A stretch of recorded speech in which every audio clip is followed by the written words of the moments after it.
The opinions and views expressed by individuals during this broadcast are their own and may not be the opinions of this network, their group, or other organization they may be involved with.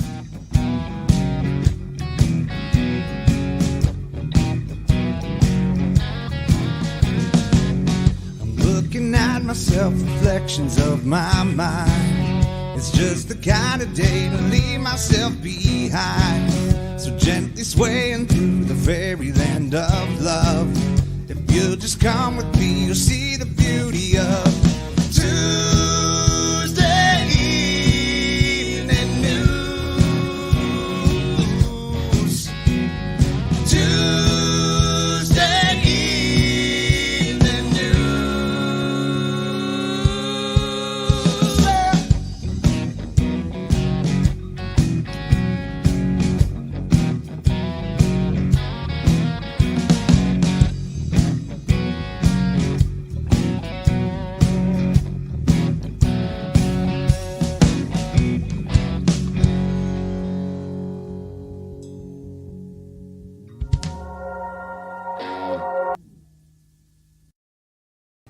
Oh, I'm so excited. It is April 2nd. Welcome, everyone, and welcome to the Psychedelic Reporter for this Tuesday, episode 104. Woo! Here on the NOK Network. The video's news podcast focus on psychedelic medicine being reported in mainstream media. Big shout out to the guys in Dead Ringer from Kirkland Lake, Ontario for the awesome intro track originally recorded by the Moody Blues. And with some customized changes, of course, for our show. I am joined by my amazing joint host, Tarra Simpson, along with the frog Bufo Alvarius, who has chosen all of our stories for us. Hello, Tarra. Well, hello, Hobbies, and hello, everyone. Hope you've all had another amazing week and weekend. It's good to be back. It is April 2nd, and I'm super stoked because on April 4th, I have a visitor coming, and on April 5th, she's going to lick that toad, so I'd like to take a minute to introduce a Bufo. He's our Sonoran desert toad, or Colorado mud toad. Did you know that he emits DMT from his skin? And while park rangers would like to remind everyone, as fun as it will be, don't lick that toad. Hey, beautiful. I know that Kim is so stoked about licking that toad. Not that she'll have the physical toad here. However, she will be partaking in a DMT ceremony while she's here visiting with me. So we will report back on that, I'm sure, on Open Your Eye at some point. But so are you both trip sitters? I have trip sat once just for Kim a while back. And again, we kind of went with DMT that she had acquired from somebody reputable in the industry. We went with, lower dosage than what was recommended, just to err on the side of caution, but it was an absolutely fantastic experience for her. And as well for me, I was very nervous about trip sitting. But this time she's actually hired a facilitator, someone, again, we know quite well in the industry, who's very reputable, and he will be attending my dwelling to perform a DMT ceremony for her. Oh, wow. Yes. Nice. And all for her 61st birthday. Oh, my gosh. Right? The reason I ask is because I don't know. I mean, you guys both psychedelic report or psychedelic interview. I just figured you guys would be like, okay, so this is trip number 1 planned. We're gonna take a superhero dose. This is trip number this. So I mean, do you guys got like a whole psychedelic week planned where you guys are gonna like woo, woo, woo, woo, woo.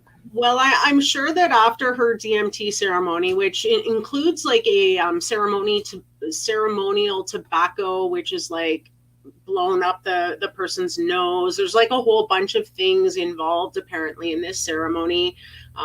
Some sound therapy. There'll be a bunch of things happening. Beyond that, I'm sure Kim and I will be partaking in some mushrooms and chilling by my fire pit and, venturing out to visit people and who knows where the wind will take us over those couple of weeks. And, she'll be off to Vancouver for a little while for 420 and then back for a little bit. So anything can happen. You never know when you're with Kim. We always have such a good time. So I'm super stoked for her visit. We've got quite a bit planned, and we'll see what else happens. Right. No, it sounds like an exciting week, and there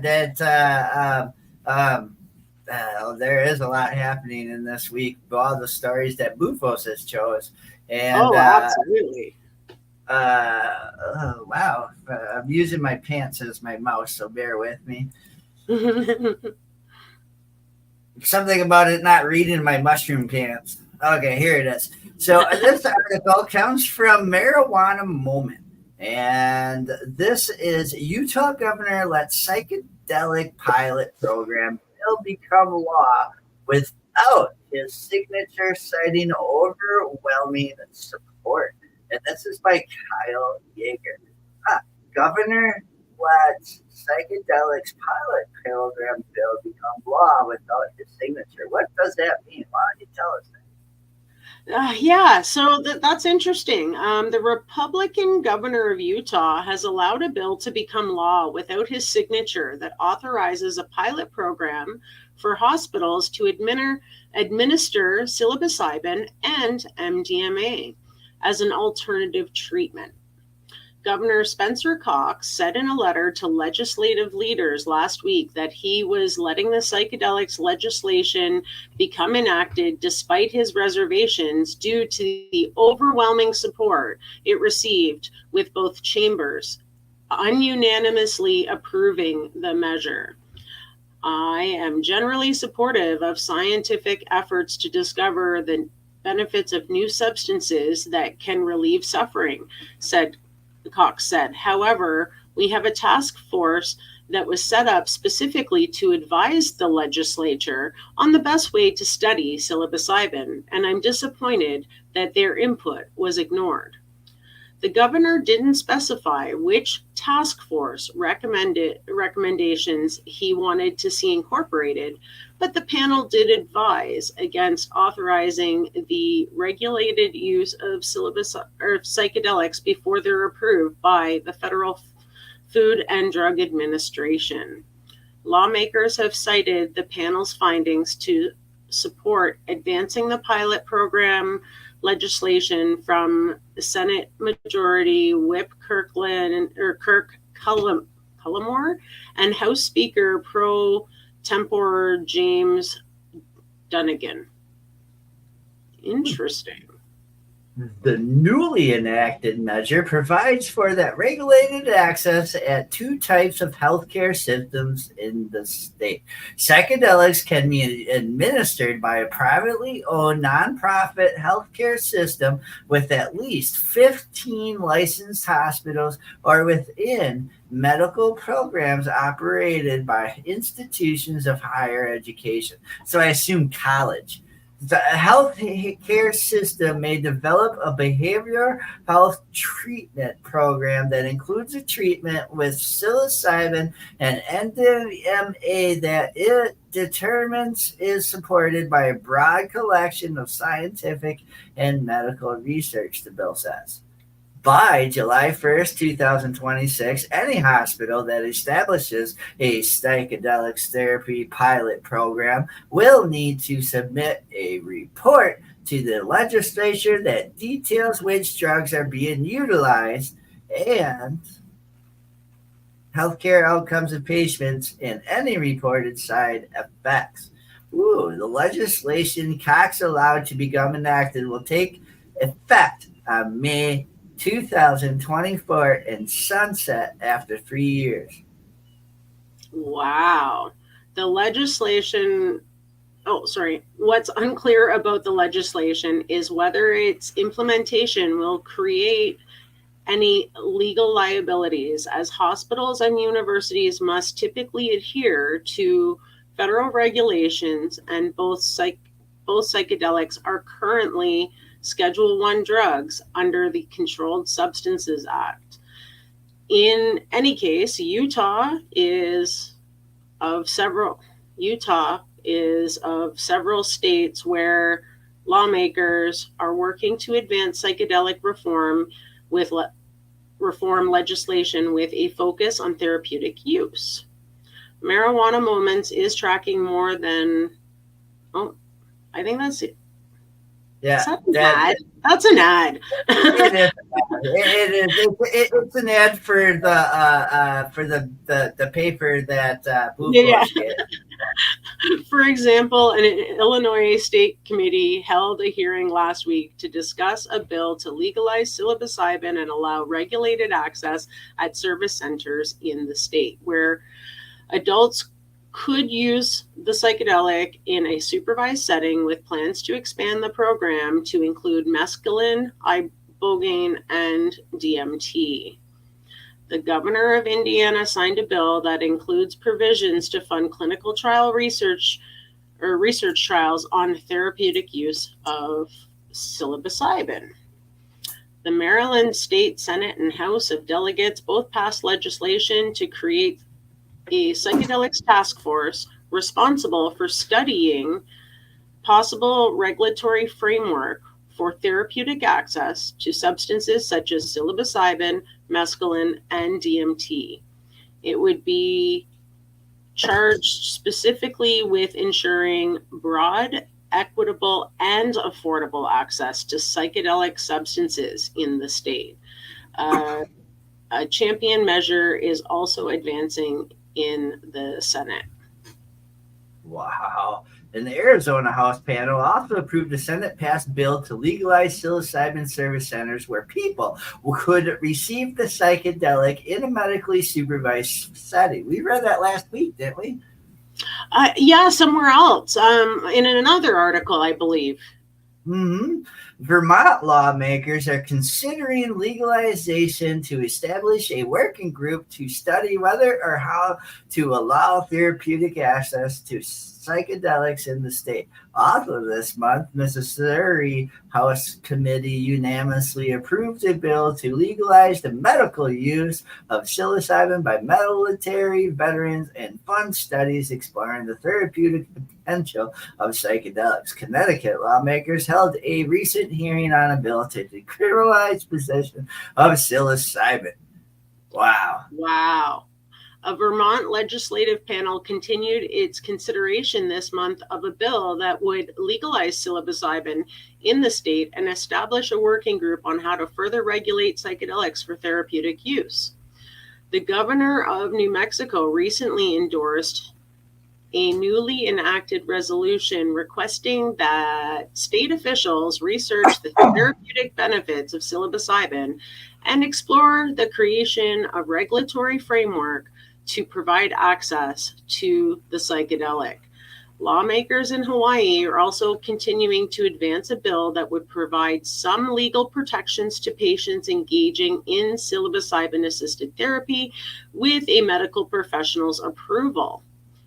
New York lawmakers also said a bill to legalize psilocybin-assisted therapy in that state has a real chance of passing this year.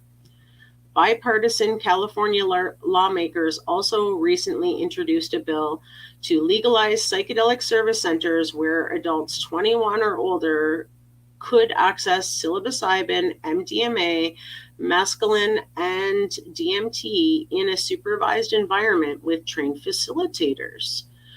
A Nevada Joint Legislative Committee held a hearing with experts and public testimony on the therapeutic benefit potential of substances like psilocybin in January.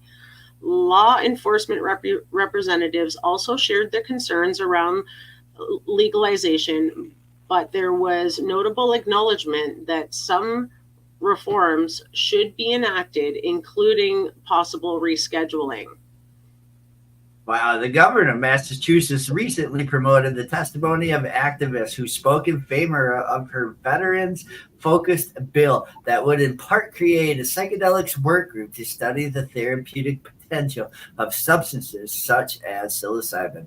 Wow, dude. I wonder if that's going to include active duty police officers like that article we read last week. Right, because they were looking at that for police as well as like paramedic, like all sorts of emergency services for like their post-traumatic stress and, you know, just general well-being, because it'll make them a much chiller person, I guess. So yeah, I guess that hopefully will include some of that. We'll see what happens. Right. Well, minus the job, they're still a human.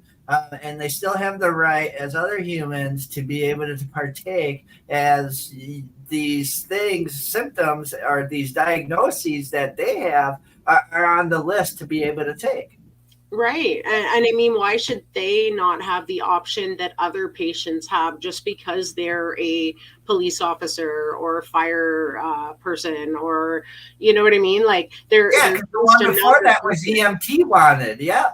Right. I mean, maybe not while they're on duty. I mean, obviously, in their off time when they're taking care of their own health, I absolutely don't see an issue with it. I've seen a microdose help wonders to even people with high anxiety, and allows them to function in a happier environment, so it's who to say. Right. Even a microdose on duty, I wouldn't have an issue with. But I mean, a whole script, that might be a different story, right? Right. No backroom dosing or hero dosing while you're trying to save the fire. Exactly. So, on High Times, we got this article. It's Weirdos Are Fake Psychedelics, the new gas station boner pills. Untested research chemicals being sold as legal entheogens in another example of why capitalism and psychedelics don't mix. Wow, yeah, this was another good read. I'm very impressed with Bufo. A few months ago, a popular CBD brand wanted to send me some of their new psychedelic mushroom gummies. I assumed they were microdosed with psilocybin from actual mushrooms. Lots of psilo products are sold online. It didn't strike me as odd. The package arrived looking like it was from the glory days of cannabis media when the money was still flowing. A giant box, lacquered cardboard, open to a rainbow display of products, swag objects, and sparkly, crinkle-cut packaging. Wow, I thought, they've got money. PR packages that cost more than the products they touted have become rare in this economy. It tends to view them as a red flag that you're dealing with brands whose profit margins are high because the quality of their product is low, or they have a ton of VC money. Other indicators, the drug probably sucks. I picked up the gummies in question. An iridescent mylar bag boldly reads, entheogens. One too many times. The rest of the packaging was a clusterfuck of buzzy words that mean anything you want them to mean, like magic, nootropic, proprietary brand, micro, and finally, in tiny font in the far corner of the ingredients list, muscimol. I guess that's how it's pronounced. Yeah. A quick Google search told me that muscimol is one of the active ingredients in amanita mushrooms. So why didn't they just say that? Sus. I ate a couple anyways, for journalism, and drove to a meadow where I enjoyed being high. Oh, wow. My first intimation they had taken effect was a soft gnaw of existential dread. I found myself on a windy day in a field of wildflowers ensconced in physical anxiety. The colors were vibrant and I was high, but in a strange, wobbly way that made me question my my safety. Psychedelic nature jaunts usually leave me musing as all the pieces of existence fit together like a cosmic zipper. This felt more like sitting in front of a static television that I could not turn off. Oh, wow. As opposed to the life affirming aspect of the psychedelic experience that makes tripping ultimately positive, these gummies left me wondering, what the fuck did I just take? Right? The D8 of mushrooms. Probably not anything that came from an Amanita mushroom, it turns out. Amanita muscaria is my corhizal, meaning that they grow by forming symbiotic relationships with tree roots. My friend Chris from the fruiting body brand Humboldt Fungi DMed DM'd me after I posted about the experience. You can't grow an Amanita. They have to be wildly harvested, and the window to do this is very short. He continued, it would be hard for me to forage enough to create an Amanita extract for a small run of products. For a big brand to create enough Amanita extract to release an endless amount of products online and to every smoke shop in the world at one time is impossible. Synthetic research chemicals being sold as anthrogens or misrepresented as naturally occurring plant chemicals have become a rampant issue. Born from a combustion of greed, noob consumers, and bad policy, these legal mystery drugs are an out-of-control train that can't be stopped. Wow. Crazy. Similar to the wave of chemically altered cannabinoids ravaging the cannabis industry, these synthetic psychedelics are the Delta 8s and hemp-derived Delta 9s of the mushroom world. They're found in the internet and IRL, everywhere from the gas station to the head shop and the legal dispensaries. The market of these products is unregulated and not subject to testing. The tests they do not have are unregulated labs, meaning the results can be manipulated or fabricated. There's no way to know what is in any of this shit. A recent study by Double Blind Magazine purchased an array of these psychedelic products and has them tested independently. Most contain no psilocybin or amanita. Instead of testing for substances like 4-ACO-DMT, a research chemical that converts to psilocin once ingested, causing you to trip out, but not how you intended. The moral implication of selling newbies a psychedelic experience in the form of a corn syrup cube that drugs them with mysterious chemicals is at best terrible. There's also the issue of consent at play. You can't consent to take a drug that you don't even know you are taking. Wow, absolutely crazy, but it doesn't surprise me. Big business and bad drugs. To be clear, my issue isn't with synthetic drugs. Lots of synthetic drugs rule. LSD, MDMA, and even ketamine have shaped modern counterculture. I also see the value in synthetics like problematic substances like 5-MeO-DMT as reaching personal enlightenment on a mass scale through the decimation of entire species of toad is in fact low vibe. But I don't fuck with synthetic drugs created solely for profit or to slip through the regulatory loopholes. This is not lightning bolt These are not lightning bolt chemicals like LSD. These are sloppy, dangerous, and designed to do a shitty job of imitating the experience of a superior substance. It's especially offensive when they're calling themselves entheogens, which are naturally occurring gifts from nature used for millennia to commune with higher powers. One of the many reasons that capitalism and psychedelics don't mix is that big business is never going to sell you good drugs. Head shops have always sucked, and charlatans have been rebranding chemicals as plant medicines to sell legally for as long as I can remember. When we were kids, it was salvia and spice. This is not a new game.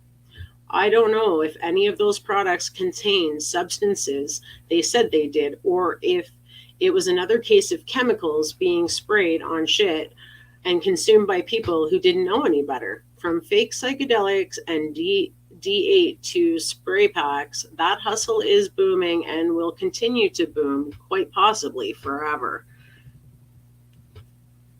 Wow, death to the dupes.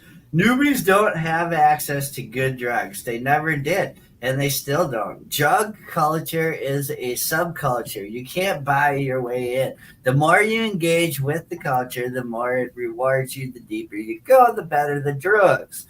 The cool thing about legitimate psilocybin brands coming into the market is that they are making high quality psychedelic experiences available to more newbies than ever before. These fake mushroom brands are specifically fucked up for convoluting the fledgling market by the tricking nervous consumers into bad experiences they'll forever blame on the very ethnogens that could have helped them. But the truth is, we should know better. Just because these flashy new products have cute branding and are sold in places that don't seem sketchy doesn't make them any different from the trash drugs that have always been sold legally. We must stay vigilant in uncompressing and categorizing fake ethnogens, fake cannabinoids, and all otherwise offensively bad knockoff drugs at the gas station or boner pills until further notice. Just say no, says Lindsay Mahari. This was a good article. It absolutely was. And it really exposes a lot of what happened, like even in the early cannabis scene, where people were like, saying it's one dose, but it wasn't, and making all these goodies, and people were getting too high or not getting high. And, it was all about money and scamming. And, you didn't know who to trust. And now it's happening with the psychedelic scene, which, again, it's no new game, right? I just hope that people who are going to dabble with psychedelics make sure that they get their supplies from a reputable source. Don't buy it at a gas station or a head shop. You're just taking chances, man. Right. Wow. It's Tech. What is this? Tech Bullion article. This next one is the magic of mushroom psychedelics and high functioning autism by Ahmed Raza. This is actually a good read. Yeah, it is. In recent years, there's been a significant shift in the way people think about mental health. This shift has not only led to a deeper understanding of mental health conditions, but has also opened up new avenues for treatment. One such avenue has caught the attention of both the scientific community and the public in the use of magic mushrooms and psychedelics in treating various mental health conditions, including high-functioning autism. Autism spectrum disorder is a complex neurodevelopmental condition characterized by challenges with social skills, repetitive behaviors, speech, and nonverbal communication. High-functioning autism, now referred to Level 1 ASD, indicates individuals who have minor difficulties with social interactions and communication but can function independently in most aspects of life. However, they often struggle with anxiety, depression, and other mental health issues. Substances like psilocybin, the active compound in magic mushrooms, have shown promising potential in treating these mental health issues. For years, these substances have been stigmatized due to their hallucinogenic effects, but the tide appears to be changing. Groundbreaking research is now suggesting that these substances, when used in a controlled and safe environment, can have significant benefits for mental health. Wow. One company at the storefront of this revolution is Bliss Mushrooms, an Oakland-based psychedelic firm. They have been vocal advocates of therapeutic potential of psilocybin, particularly in treating mental health disorders like high-functioning autism. Oh, dude, you guys should have them on Open Your Eye. Oh, absolutely. I'm going to tell Kim about this. Representative from Bliss Mushrooms was quoted saying, "We have an overwhelming positive response from individuals across all spectrums of mental illnesses who have tried microdosing psilocybin. These are people who have tried traditional methods of treatment without success and have found hope and relief in psilocybin therapy. Microdosing involves taking small, non-hallucinogenic doses of psychedelic substances. This method has gained popularity for its potential to alleviate symptoms of mental illness without causing the intense psychedelic experiences associated with higher doses." Wow. Yeah. Research into the effects of psilocybin on high-functioning autism is still in the early stages, but anecdotal evidence is promising. Most individuals with high-functioning autism who have tried psilocybin therapy report improved social interaction, reduced anxiety, and a greater sense of connectivity with the world around them. The potential benefits of psilocybin extend beyond treating the symptoms of autism. The substance has shown promise in treating a variety of mental health conditions, including depression, anxiety, and post-traumatic stress disorder. The ability of psilocybin to foster a sense of connectivity and empathy could be particularly beneficial for those with high-functioning autism who often struggle with social interaction. It's also important to note that while psilocybin therapy shows immense promise, it's not a one-size-fits-all solution. The effects of psychedelic substances can vary greatly between individuals, and their use should always be overseen by a healthcare professional. Despite the challenges, the future of psilocybin therapy looks promising. As more research is conducted and public opinion continues to shift, we could be on the cusp of a new era in mental health treatment. The potential of psilocybin therapy and other psychedelic substances to improve the lives of those with mental health disorders is truly exciting. Wow. In conclusion, there's still a lot to learn about the potential of psilocybin and other psychedelics in treating high-functioning autism and other mental health disorders. The preliminary results are promising. With companies like Bliss Mushrooms leading the charge, we can look forward to a future where substances are embraced as a powerful tool in our mental health arsenal. In the words of Bliss Mushroom, we are just scratching the surface of what these substances can do. The future is bright, and we're excited to be a part of it. The journey has just begun, and the magic of mushrooms has a lot more to offer. Wow, I have goosebumps reading that. Thank you, Bufo. That's a great article. I actually have a nephew who has some form of autism. They're not sure what, but he's 17. So this could potentially be something that could help him. That's amazing. Well, and I I like the way they approached it, because I mean, of course, there are going to be different functioning of autism. I mean, some people are going to be scared. You can't just say that it's going to fix someone, but if the person doesn't fully understand what he's taking, because the mind of the autism doesn't allow him to conceive it as can he take it, it'll open doors, but it's going to open doors healthily, it sounds. Absolutely. I'm definitely going to send that article over to my brother. He'll find that fascinating. So yeah, that's very cool. And that brings us to medication time. This is a great beginning of the new month. Absolutely. And it's time to pay some bills. So stay tuned for a word from some of our sponsors, and we'll be back with more articles that Bufo has chosen, making the mainstream media news. Back in 4 minutes and about 34 seconds. And here on the Psychedelic Reporters on NOK Network.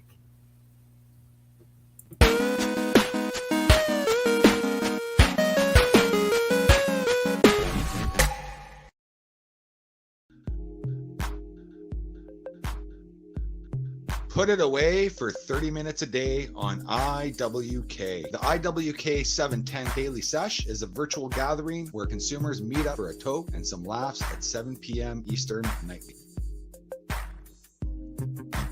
Originally aired on Info with Kim social media pages, the IWK 710 Daily Sesh is now also podcasted on NOK Network. Rotating joint hosts bring you a variety of content during this 30-minute virtual smoke sesh. Take a break from the stresses of life and put it all away for 30 minutes a day on IWK. Podcasted nightly at 7 p.m. Eastern Standard Time on NOK Network.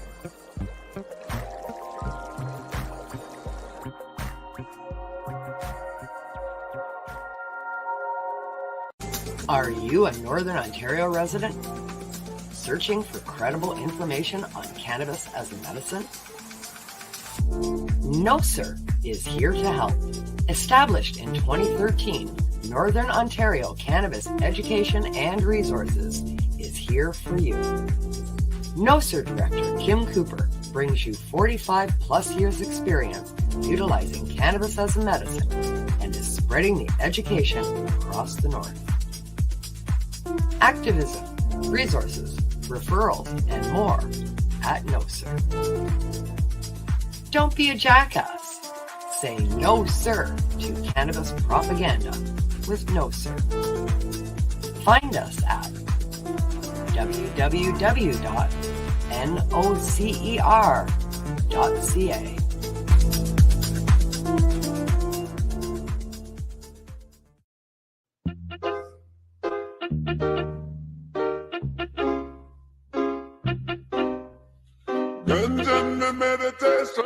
NOK Network presents Ganja News Update.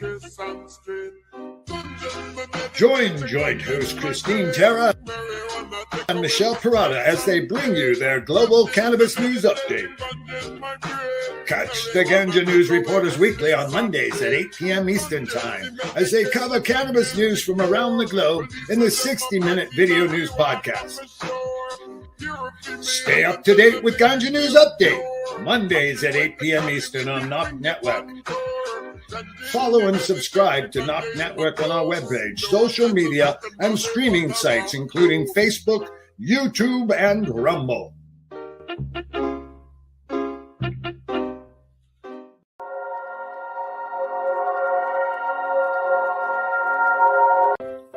Join us for NOK Network monthly specials, 12 months a year. Movie nights. Spotlight on entertainment. And live on location event coverage. Stay up to date about upcoming programming by subscribing to NOK Network on Facebook, Twitter, LinkedIn, and Rumble. Check out our webpage at www.noknetwork.com.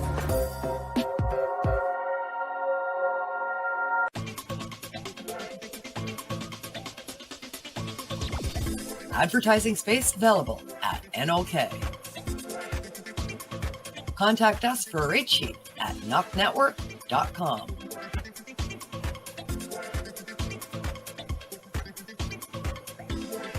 Send us a message on our social media platforms or email us at info@NOKNetwork.com.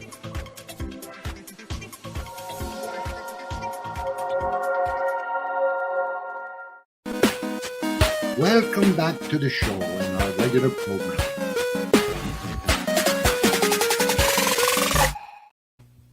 And we're back from our medication session live here on Psychedelic Reporters here on the NOK Network. And we have another set of stories coming at you from the realm of psychedelic medicine. So let's get at it. So this next story is from High Times again. Oh man, I do like the High Times. It takes me back to when I'm younger, was reading the magazines and Absolutely. And back then, I mean, it was mainly just cannabis, but now they've branched into all of the realm of possibilities with their articles. So this article is great. Researchers find a new way to measure potency of mushrooms. A potential game changer has emerged in the world of mushrooms, and it's written by Jack Guru, March 29th of this year. So this is a brand new article, only 2 days old. Amazing. those are fresh mushrooms. Those that have the white mycelium on them there, right at the root, like. Absolutely. So beautiful. And glad they're wearing gloves because you can absorb that through your skin, everyone.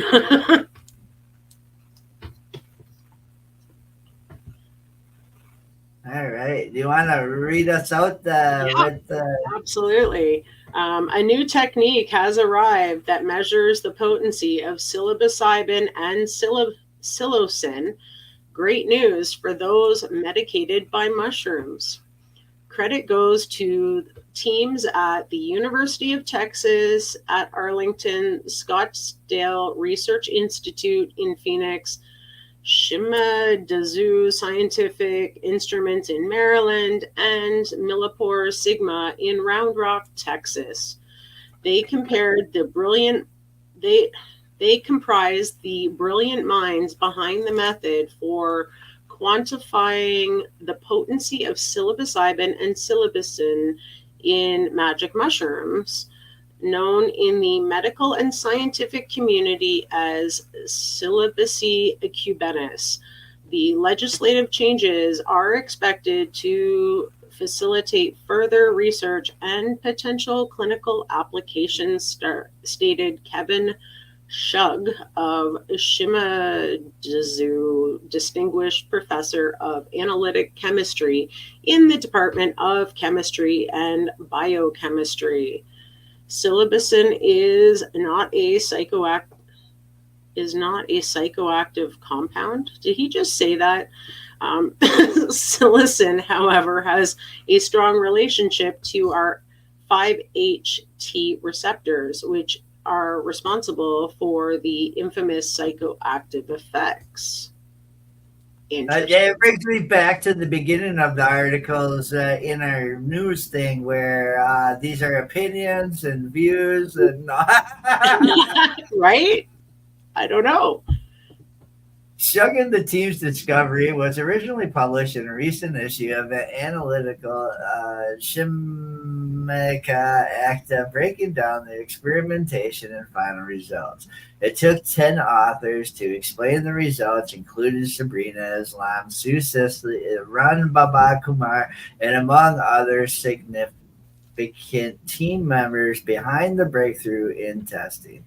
Here's how they did it. Utilizing liquid chromatography with tandem mass spectrometry, they extracted and measured the potency of mushrooms. For those without a scientific background in the audience, liquid chromatography separates molecules. As the tandem mass spectrometry, it dissects ions into fragments and reveals the chemical structure.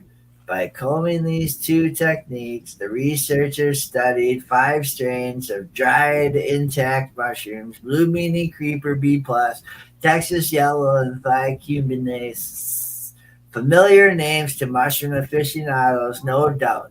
The study found the average total concentration of psilocybin and psilocin for the creeper, blue meanie, B+, Texas yellow, and thiocubin strains were 1.36, 1.221, 1.134, 1.103, and 0.879%. The entire process is surprisingly described as relatively low cost, which inspires both in future clinics and patients. Wow. Very cool that B+ and Blue Meanies were on that list. Both very popular strains with a lot of patients that I know. The revolutionary results were cross-referenced in 2 separate labs, including non-affiliated labs, to confirm accuracy.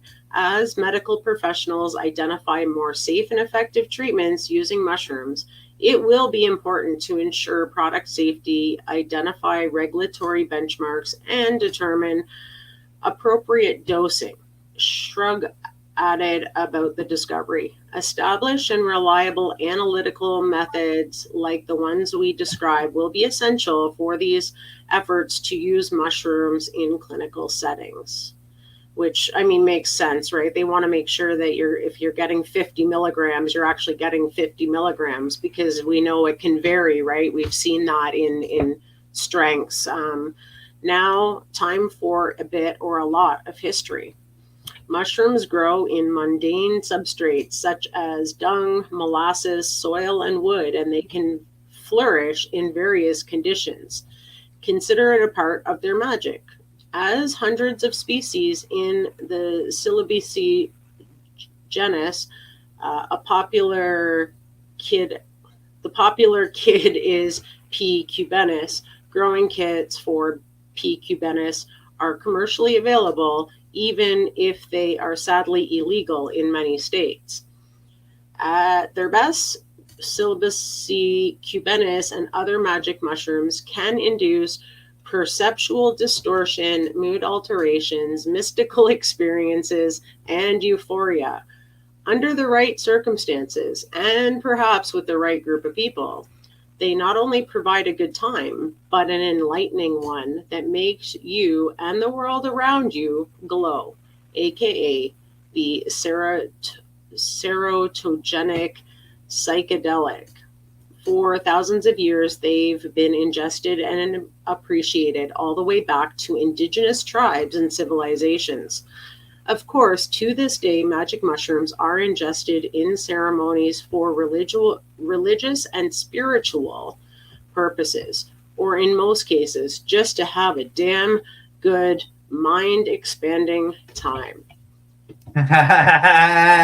In 1970, Uncle Sam attempted to kill the party and curb the mushroom fun, as well as mushroom healing. The anti-hippie President Richard Nixon and his famously corrupt administration passed the Controlled Substance Act.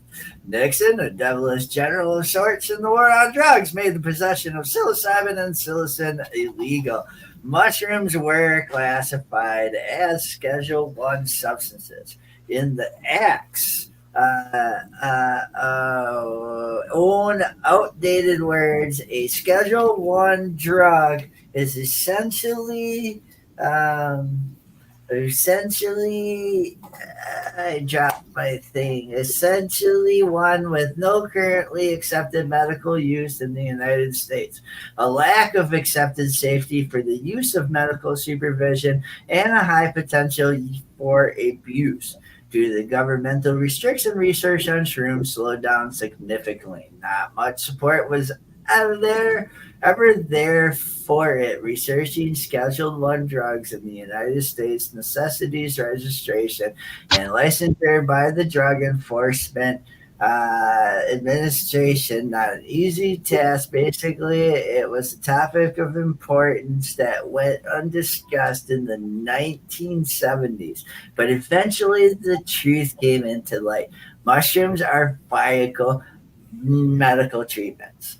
The beautiful drug's legal status continues to evolve, albeit a slower than desired pace. Oregon, which was the first state to decriminalize cannabis in 1973, became the first U.S. state to legalize the federally illegal psilocybin-assisted therapy.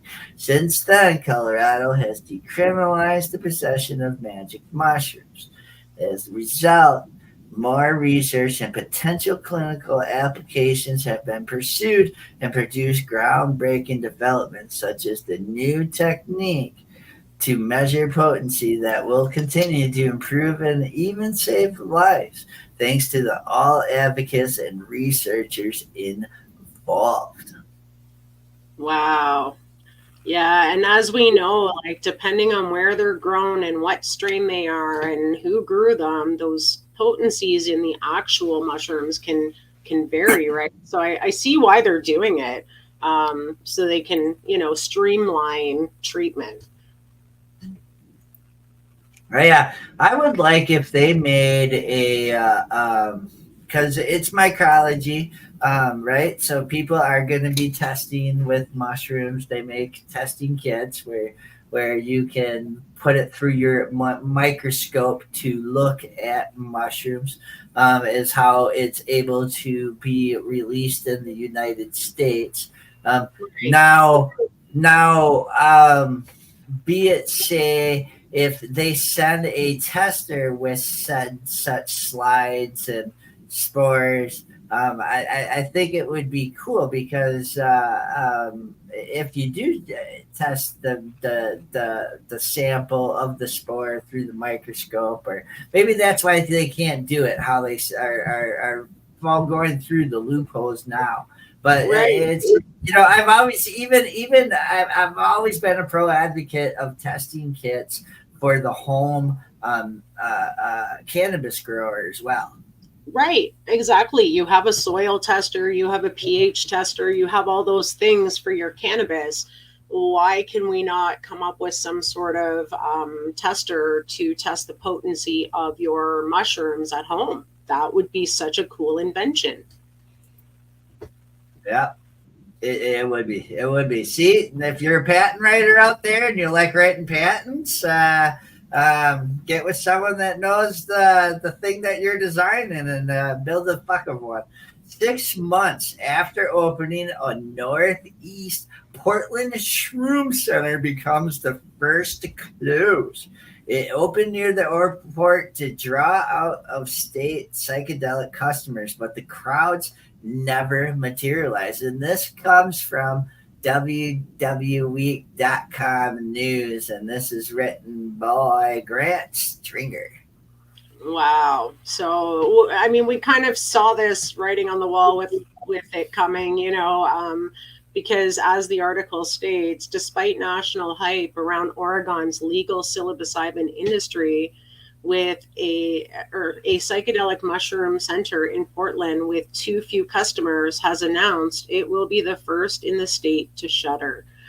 With the Journey Service Center opened in a former dental clinic in Northeast Portland's Gateway neighborhood, hosted mushroom trips for more than 100 clients since co-owners Jen Clues and Clint Martin launched in September.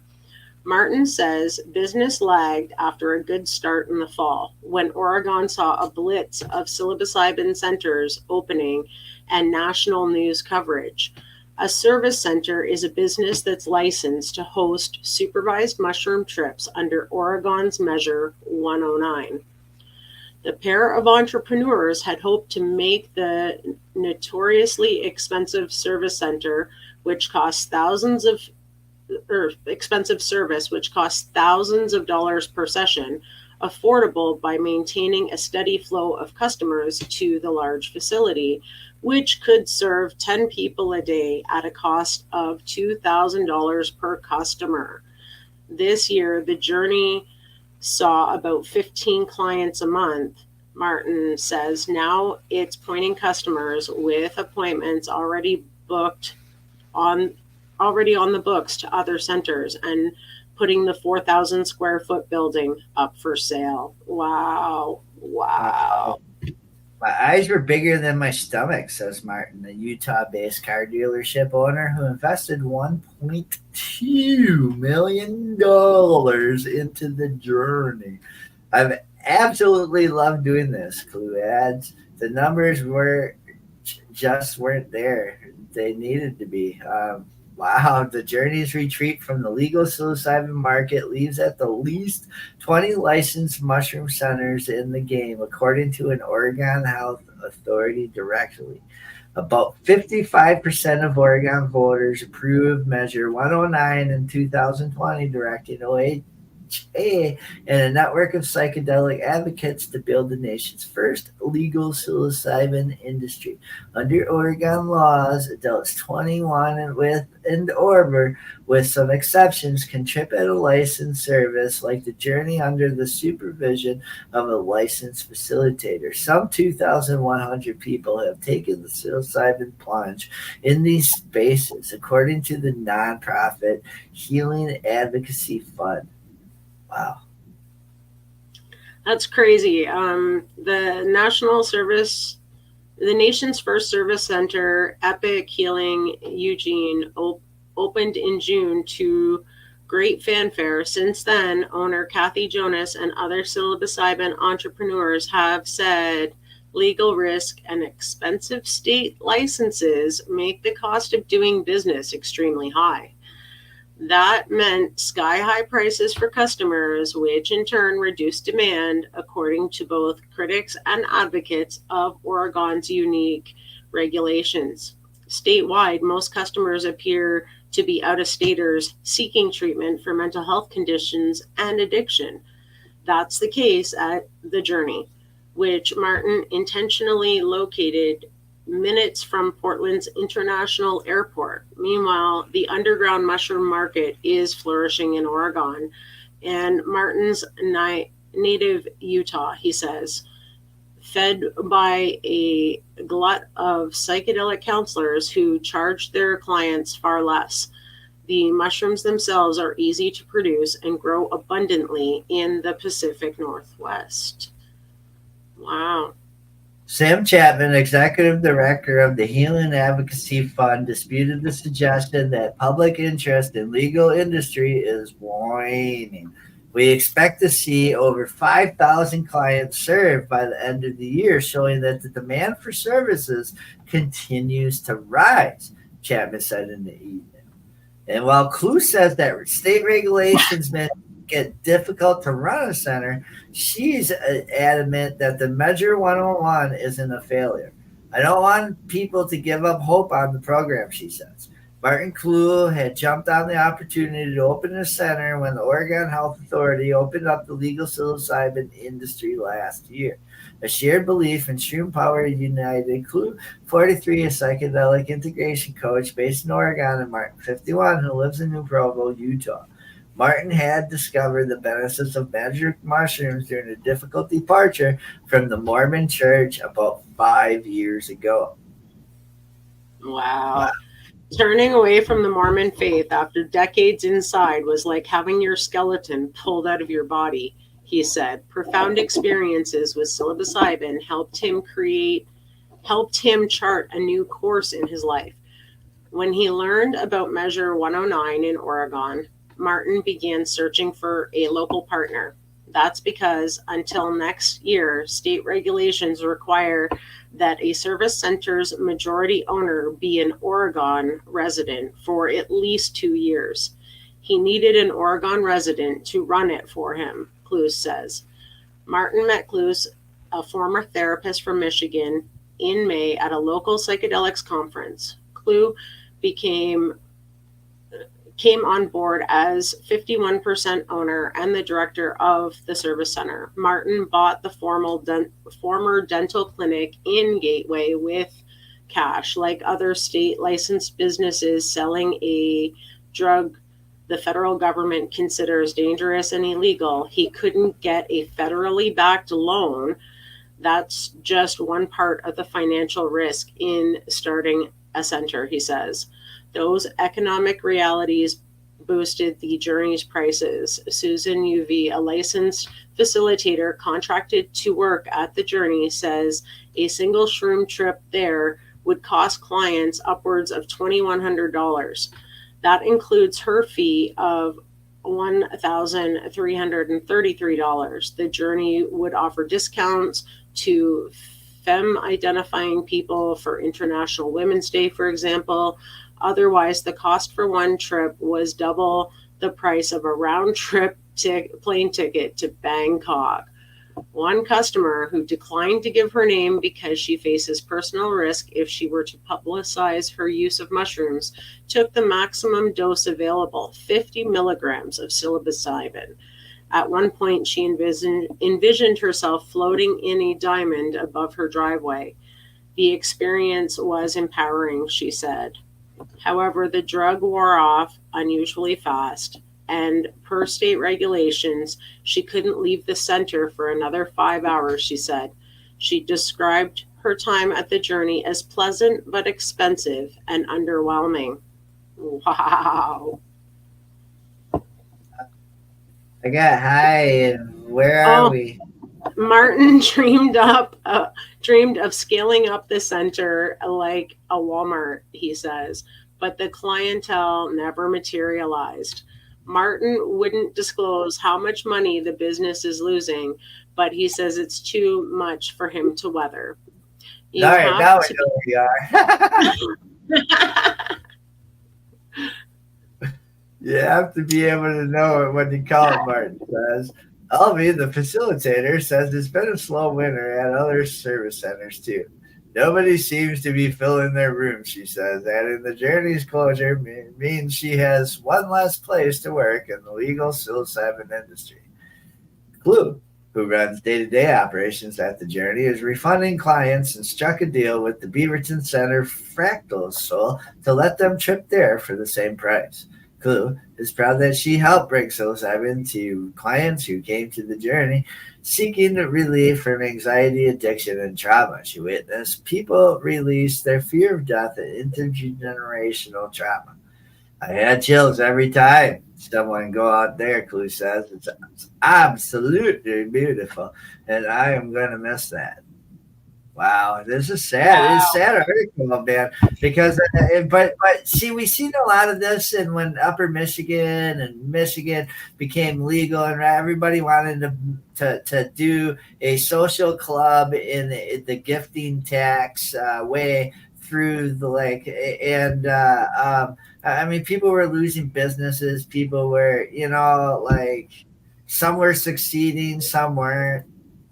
Yeah, I kind of look at it the same as in, like, back when, like, cannabis was just solely what we describe as legacy versus, like, legal now here in Canada.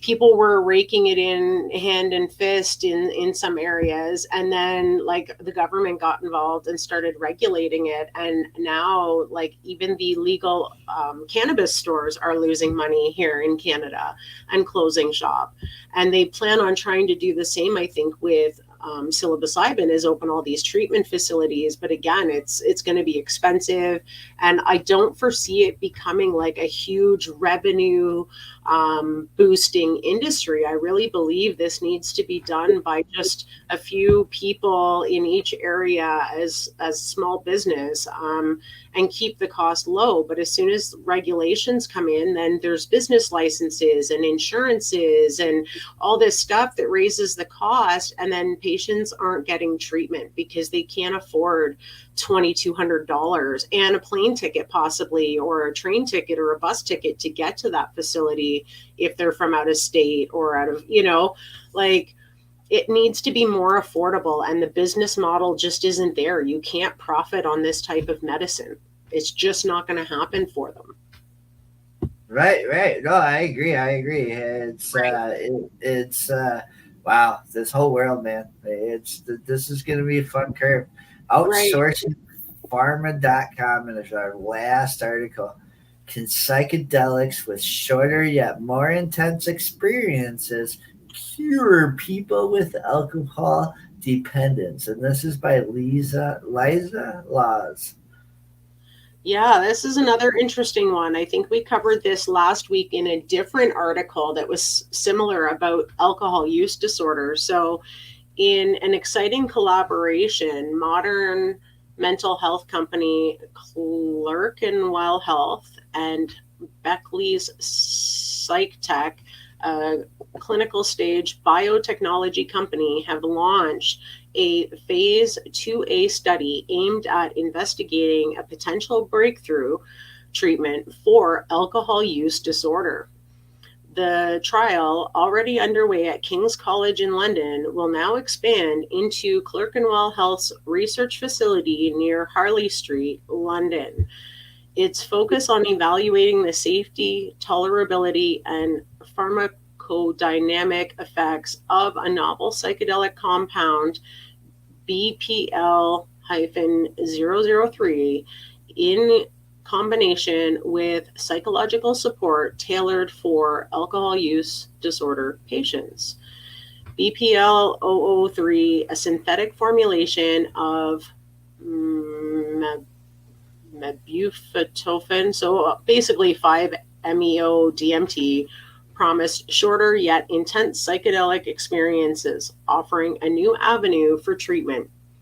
The trial aims to follow participants for 12 weeks post-dosing, conducting multiple assessments to gauge safety, pharmacokinetics, and efficacy. Wow. Alcohol dependence. Alarming statistics underline the urgency of finding effective treatments for AUD. According to the NHS figures, over 7.5 million people in the UK exhibit signs of alcohol dependence.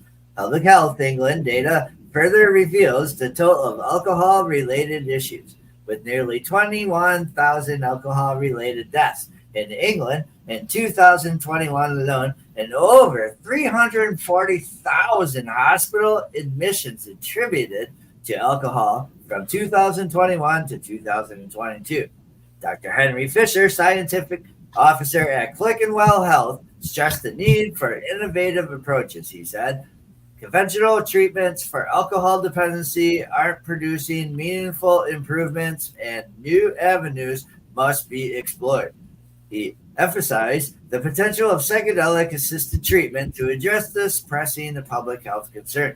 The trial marks a significant departure from traditional approaches to substance abuse disorder treatment. By combining psychological support with psychedelic and compound under controlled conditions, researchers aim to pioneer a new paradigm in mental health care. Wow. Interest in psychedelics growing. As interest in psychedelic-assisted therapy grows, Clerkenwell Health and Beckley Psychtech are aiming to continue to stand at the forefront using modern and inventive research to redefine mental health treatment. Their collaboration represents a beacon of hope for millions affected by alcohol use disorder and underscores the potential of innovative therapies to address complex mental health challenges. Dr. Rob Conley, Chief Medical and Scientific Officer at Beckley Psychtech, said, "We're committed to developing a transformative and effective treatment option for individuals suffering or struggling with alcohol use disorder. Based on our preclinical and phase 1 data, we are optimistic about the potential therapeutic benefits of BPL-003 for substance use disorders, and we are excited to evaluate the compound further in this clinical trial. I want to extend my thanks to the team at Clerkenwell Health and King's, as well as to the patients who have joined and will join this study. Their participation, support, and collaboration are absolutely critical to furthering research into this area of huge unmet need. Clerkenwell Health specializes in modern mental health treatment, while Beckley Psych Tech dedicated to transforming psychedelics into effective clinical medicines.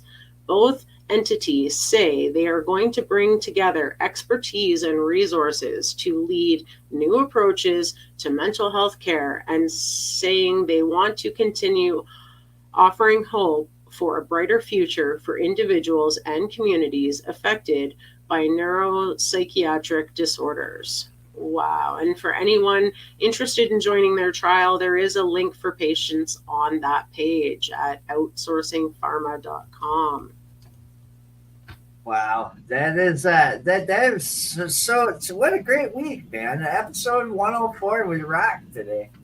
Oh my God, absolutely. And fantastic articles. I really liked there was a wide variety of things happening in this space.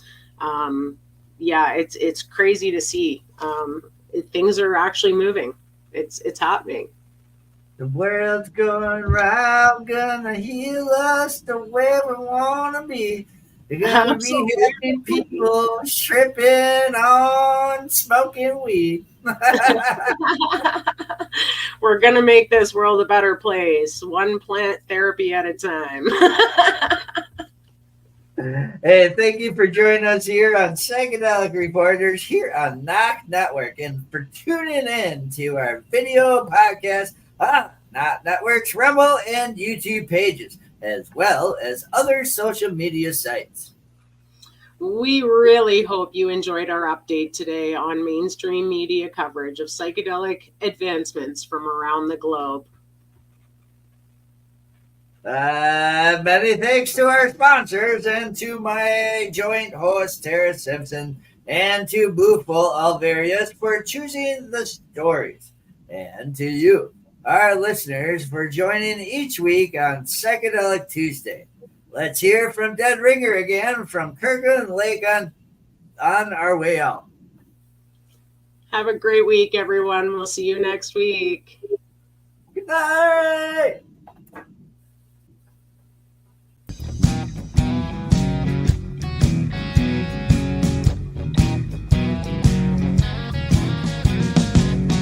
Looking at myself, reflections of my mind. It's just the kind of day to leave myself behind. So gently swaying through the fairyland of love. If you'll just come with me, you'll see the beauty of